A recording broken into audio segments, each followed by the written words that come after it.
Welcome to Donmar TV News Channel. That is, UP was established back in 1908. The first accord was crafted in 1982, the Soto and Riley Accord, and was taken over by the NDUP Accord of 1989.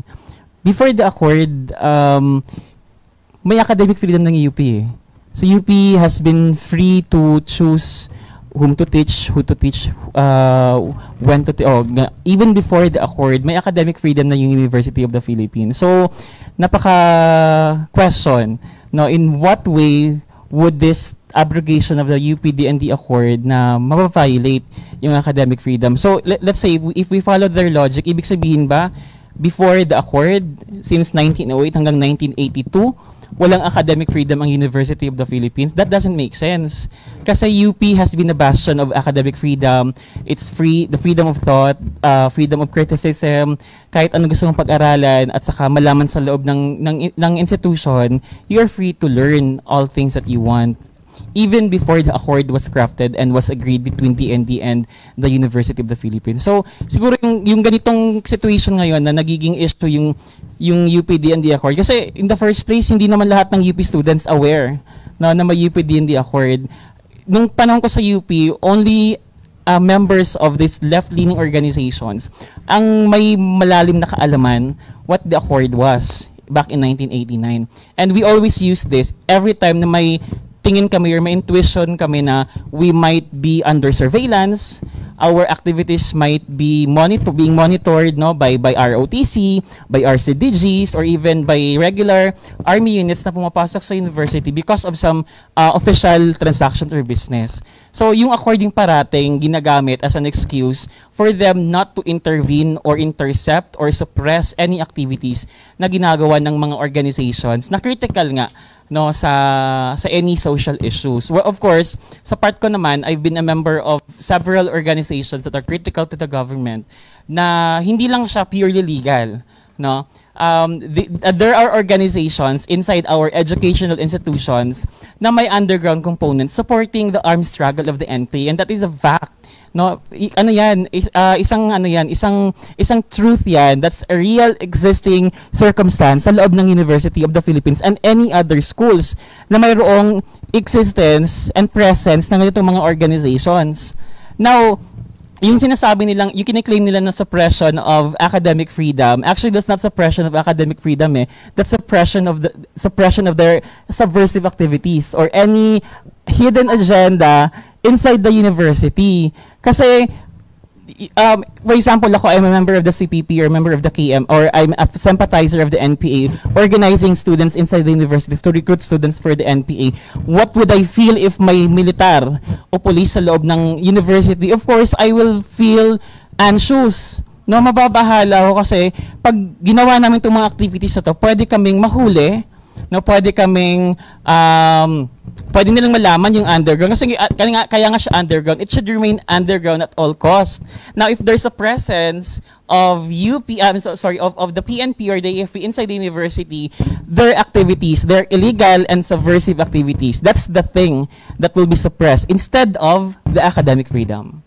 That's so nice, no? Parang ang ganda nung pagkakasabi niya, no? Suppression of their subversive activities. Question. Yes, ma'am.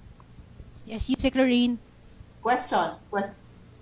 Yes, Yusek. What's it? Joy, I have a question. So it's really obvious naman for a lot of us, diba, that they're just using that academic freedom. The CPP, NPA, NDF, diba? They're just using that as a smoke screen at saka pang agitate, diba? Propaganda, lalala. So, but I want to know why is the UP President Danilo Concepcion and the Chancellor Fidel Namenso saying the same thing? What is up with Danilo Concepcion and Fidel Namenso? In that case, kasi ma'am, I really don't know personally President Concepcion and Chancellor Namenso. What do you think?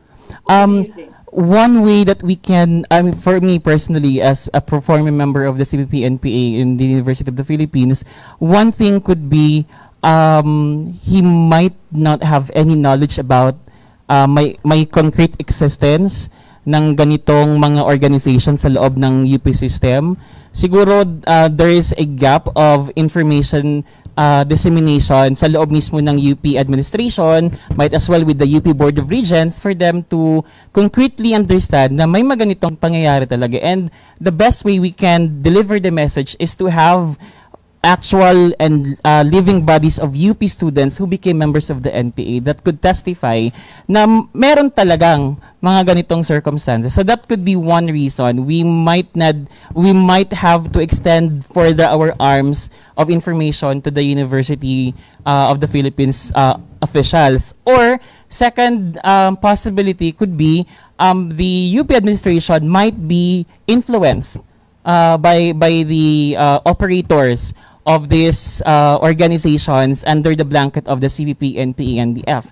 But UP Concepcion might not be aware they are members of the CPP, NPA, and NDF. So in one way, Ma'am Lorraine, President Concepcion and Chancellor Nemenso, in one way, he may be influenced by the propaganda of deception by the CPP, unknowingly influenced by the propaganda of the CPP, NPA, NDF.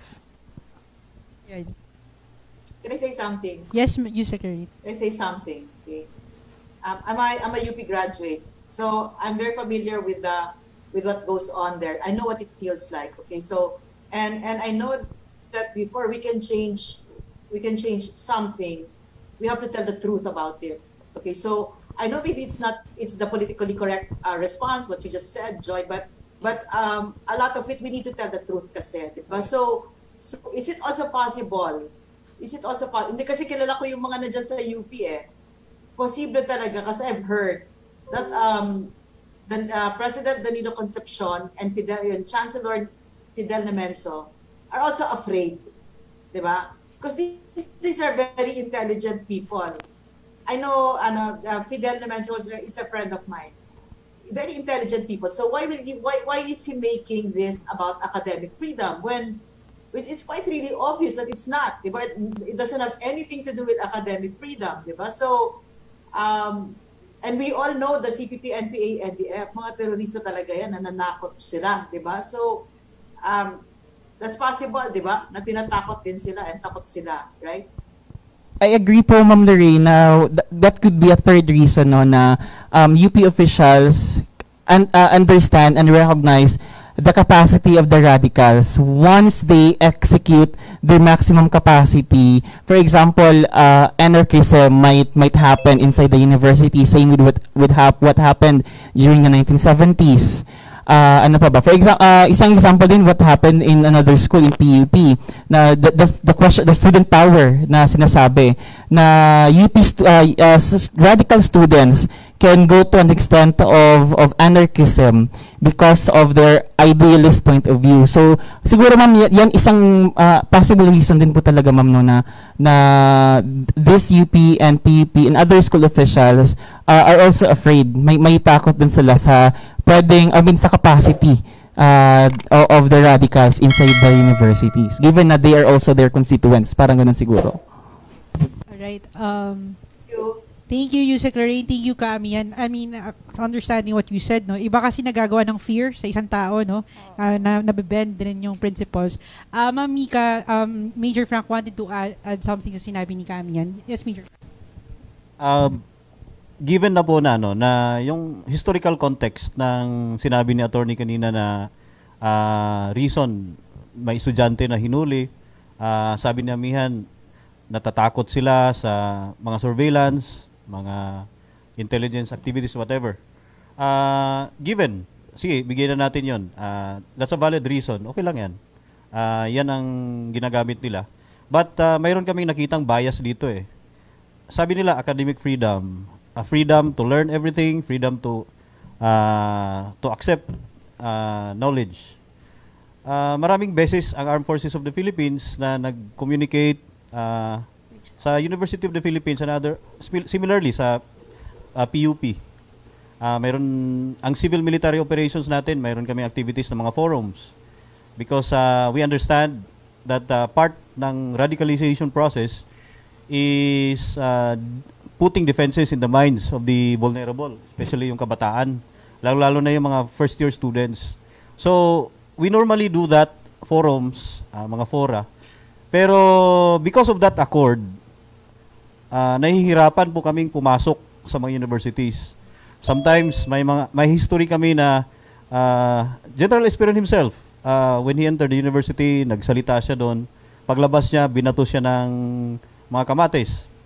Sa PUP, ang CMO regiment namin, nagkandak lang siya ng information campaign, just telling the students knowledge about possibilities of recruitment, opening up the minds of the youth of some possibilities. Kung naniniwala talaga tayo po ng tinatawag natin na freedom of education to accept all kinds of knowledge. Parang yung bata pa tayo ba? 'Di ba? Nagre-request yung mga teacher natin na may pupunta ng mga bombero, pulis, sundalo para ituro yung mga job. Bakit ayaw o hindi pwede ang armed forces? Kaya nga sabi ko, this is a very clear divide na parang Berlin Wall, and this Berlin Wall really creates animosity between them and us. Kami naman, to be fair, sa security sector, we assess always, and for your information, along the times of our history, and as we go along in our modernization and AP transformation, mayroon na po kaming iba't ibang milestones yan. Very professional na ang armed forces natin. In fact, zero na tayo ng human rights violation ngayon. Nag-evolve ang armed forces. That's why, sabi ko kanina, we are into nation building. Why putting a divide? Bakit lagyan natin ng divide na parang Berlin Wall ang armed forces or ang security sector and the UP community? Why can't we work together as a nation and move forward as a nation? Alam mo, ang pinakamataas na antas ng edukasyon ay yung pagiging humane, pag-accept ng other people, becoming an empty vessel that you're willing to accept things. Siguro, kung ganyan ang nasa academic sector natin or tayong lahat, siguro maganda ang katutunguhan ng ating bansa.